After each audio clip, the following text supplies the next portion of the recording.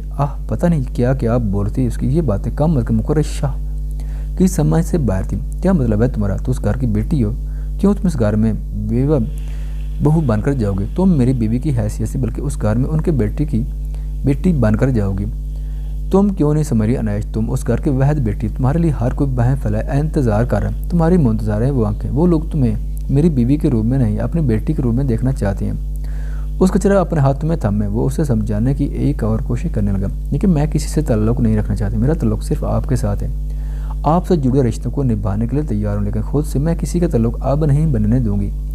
میری ذات سے کسی کا کوئی رشتہ نہیں ہوگا، میں وہاں آپ کی بیوی بن کر جاؤں گی۔ اگر آپ کو منظور ہے تو میں آج ہی آپ کے ساتھ چلنے کے لیے تیار ہوں، میں کھانا لگاتی ہوں، آپ نیچے آ جائیں۔ وہ کہہ کر کمرے سے نکل چکی تھی، جبکہ وہ اب تک دروازے پر دیکھ رہا تھا۔ کیا کہنا چاہتی وہ؟ کیا مطلب تھا اس کی باتوں کا؟ مقرر شاہ نے آج تک اپنے آپ کو اتنا بے بس محسوس نہیں کیا تھا۔ خواتین و حضرات، چینل پر آنے کا بہت شکریہ۔ اگر ویڈیو پسند آئے تو چینل کو سبسکرائب کریں اور ساتھ ہی بیل کے آئیکن کو لازمی پریس کریں تاکہ آنے والی ویڈیوز کی اپڈیٹ سب سے پہلے آپ تک پہنچ سکیں۔ شکریہ۔